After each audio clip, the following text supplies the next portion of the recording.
अब आइए आगे बढ़ते हैं। सियासत से जुड़ी सबसे बड़ी डेवलपिंग स्टोरी को लेकर चर्चा करते हैं, लेकिन उससे पहले खेल जगत के एक टर्म को समझना बहुत जरूरी है, और ये टर्म है क्लच प्लेयर। उन खिलाड़ियों के लिए कहा जाता है जो अंडर प्रेशर में भी कमाल करके दिखाते हैं, और ये काम किया कि महाराष्ट्र में देवेंद्र फडणवीस ने। इसी पर आपको एक रिपोर्ट हम दिखाने जा रहे हैं, देखिए।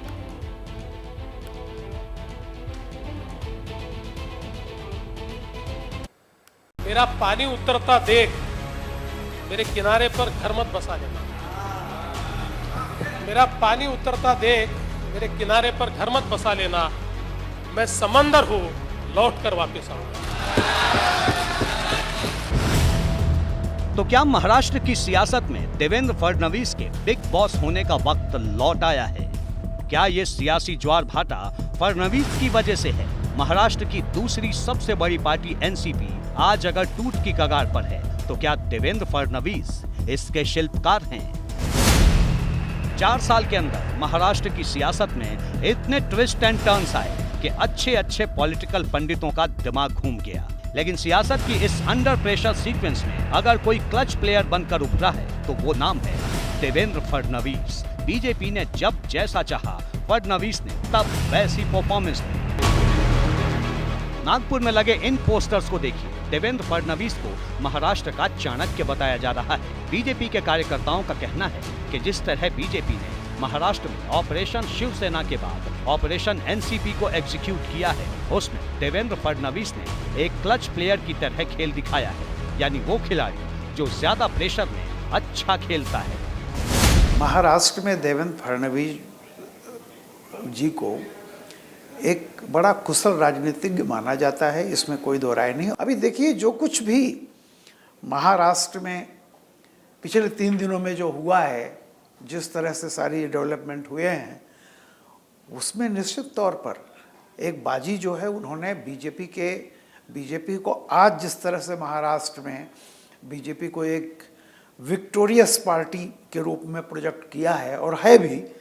इसका मैसेज सिर्फ देखिए, फडणवीस ने जो भी देवेंद्र जी ने किया है महाराष्ट्र में, वो सिर्फ महाराष्ट्र तक सीमित नहीं है, उसका मैसेज पूरे देश में जा रहा है। मुंबई में देवेंद्र फडणवीस का सरकारी आवास इस वक्त महाराष्ट्र की सियासत का सेंटर बन चुका है। आज महाराष्ट्र के नए deputy CM Ajit Pawar, NCP के दिग्गज छगन भुजबल और प्रफुल्ल पटेल जैसे चेहरे फडणवीस से उनके बंगले पर मिले। लंबी चर्चा हुई, लेकिन सबसे ज्यादा सुर्खियां बटोरी फडणवीस और राहुल नार्वेकर की मुलाकात में, क्योंकि नार्वेकर महाराष्ट्र विधानसभा के स्पीकर हैं, यानी इस खेल के अंपायर।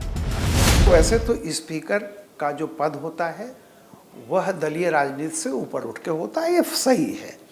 लेकिन हमें यह नहीं भूलना चाहिए कि स्पीकर जो होता है वो भी पहले विधायक होता है या सांसद होता है, जो भी है, तो वो किसी पार्टी का होता है।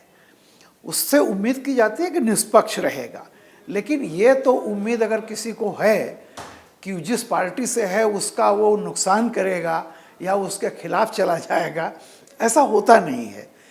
तो एक स्वाभाविक है, राहुल नार्वेकर जी बीजेपी से हैं। देखिए, पूरी रिपोर्ट तो आपने देखी, लेकिन अब आइए आपको समझाते हैं कि महाराष्ट्र विधानसभा का पूरा सियासी समीकरण क्या कहता है, सियासी सिनेरियो आखिर क्या है, कितनी कुल वहां पर विधानसभा की सीटें हैं, ये आपको हम विस्तार से बताने जा रहे हैं। और सारा खेल जो है वो आंकड़ों का है, सारा जो खेल है वो आंकड़ों का है। आंकड़ों की बाजीगरी लगातार हो रही है। महाराष्ट्र विधानसभा देख लीजिए, कुल 288 सीटें यहाँ पर हैं। एनसीपी के जो कुल विधायक है वो 53 है। अजीत कैंप ये दावा कर रहा है कि 40 विधायकों का साथ उनके पास है। अगर 40 में से कहा जा रहा है कि 2 वापस लौट चुके हैं, बचे 38। ये अजीत कैंप का दावा है कि 40 उनके साथ विधायक थे, 2 वापस जा चुके हैं, और संख्या अभी उनके पास है 38 की। दल बदल कानून से बचने की शर्त है, और अगर इससे बचना है तो 36 विधायकों का साथ बहुत जरूरी है अजीत पवार कैंप को। ये 288 सीटें हैं कुल महाराष्ट्र विधानसभा की। अजीत कैंप का दावा बार बार आपने सुना। अजीत पवार के कैंप के जितने भी नेताओं को उन्होंने कहा कि उनके साथ 40 विधायक हैं, 2 लौट चुके हैं, 38 संख्या। शरद पवार ने पार्टी से निकाला है प्रफुल्ल पटेल को जो कि सांसद हैं और सुनील तटकरे को जो कि सांसद हैं, दोनों को ही पार्टी से बाहर निकाल दिया गया। ये एक्शन उन पर कल के दिन लिया गया। एनसीपी के बागियों की घर वापसी जिनकी हुई है, वो चेहरे भी आप देख लीजिए। अमोल कोले सांसद जिनकी घर वापसी हो चुकी है, मकरंद पाटिल है विधायक जिनकी भी घर वापसी हो चुकी है, जो वापस लौट चुके हैं। दिलीप मोहिते पाटिल है जो कि विधायक हैं, वो भी वापस घर जा चुके हैं, या फिर इनकी आप कह लीजिए शरद पवार गुट में वापसी हो चुकी है। तो एनसीपी के बागी जो कि घर वापस लौट चुके हैं, ये 3 चेहरे आप देख पा रहे हैं। अभी भी 9 तो मंत्री बने हुए हैं डिप्टी सीएम के साथ साथ, जो 8 मंत्री हैं उन्होंने शपथ ली मंत्री पद की। लेकिन इसके अलावा भी ये दावा किया जा रहा है कि बहुत बड़ी संख्या में विधायक जो है वो अजीत पवार गुट के साथ है। जैसे ही घड़ी का काटा दोपहर 2:30 पे आए, बबीता जी का दिल सास बहू साजिश के लिए मचल जाए। और ये है इनकी बहू, पूरे दिन ऑफिस की टेंशन हो जाए गॉन जब ये करें अपना फेवरेट शो फ्री टाइम पे ऑन। इनकी तरह आप भी देखें अपना फेवरेट शो अपने टाइम पर और डाउनलोड कीजिए एबीपी लाइव ऐप अपने स्मार्ट टीवी पर।